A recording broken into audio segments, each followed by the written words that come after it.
Well, good morning and rise and shine, and welcome to Live at 8:05. I am Dr. Amy Nussbaum on this Monday edition, and I just want to ask you a few questions this morning. Do you ever feel like you're giving your best to everyone else and there's nothing left for you at the end of the day? That you are just out there answering questions and scheduling things and running people from place to place. But when it comes to the end of the day, you are just exhausted. Are you constantly juggling roles and responsibilities, wondering if balance is even possible? So here's the thing, if you don't address these concerns when it comes to work life harmony, um, there's some really negative things that could start happening. Burnout becomes your baseline. That's where you start to live, is in this burnout idea that you may grow resentful of the very people and commitments that you love because you are just so burnt out and you're constantly on the move. You're constantly doing what other people need you to do, and you never have a moment for yourself. Your passions, forget them. They start to take a back seat to the pressure that you are feeling when it comes to life. And your health, your creativity, and your joy begin to slip away into the cracks of your life. And you start living in that resentment, and you start living in that frustration. And your life, it starts to feel full, but it's not fulfilling. The goal to our life, let's be honest, it's not perfect balance. There is no perfect work, life, home balance. That is honestly season to season, things change and there are different priorities for every season. But it's truly finding that harmony place, that place where there's a rhythm to life, there's a rhythm to work, a rhythm that includes rest, a rhythm that includes focus on your relationships, whether that be family, a spouse, your kids, but also a rhythm that finds that purpose that can coexist without competing with everything else that you have going on.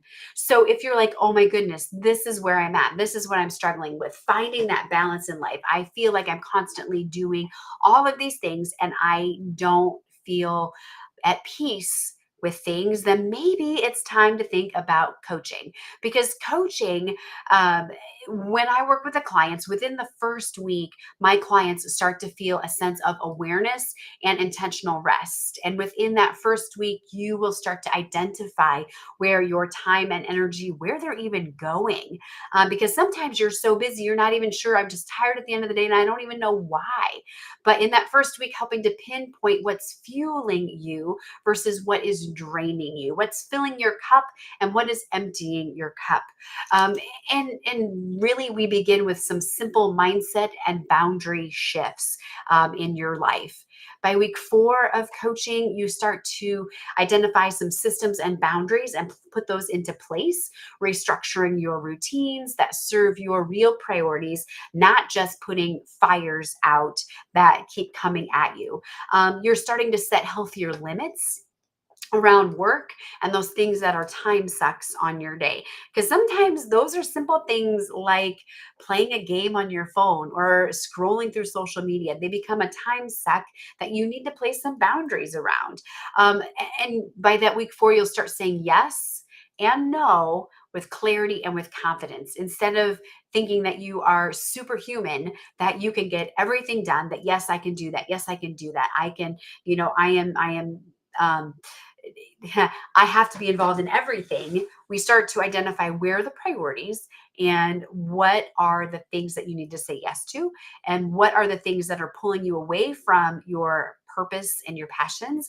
And we can say no to those things. And by week 8 of coaching, you are starting to live in this space of fulfillment. You're not just managing your time, but you're directing your life intentionally.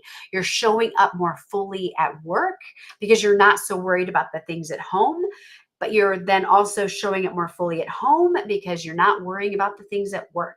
You're truly being where your feet are in the moment and not always worrying about all the other pockets of your life. And in that week 8, you're starting to feel present and purposeful and peaceful. mean, how many of us we want to live in that sense of peace and calm in our life, not being pulled in 100 directions? So, I have created a free tool to help you take the first step. It's called 5 Questions to Start Creating Work Life Harmony.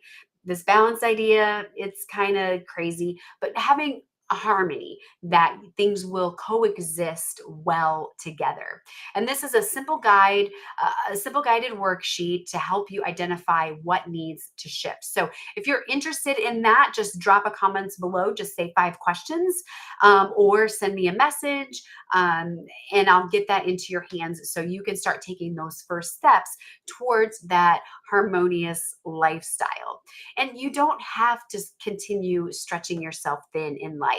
Harmony truly is possible.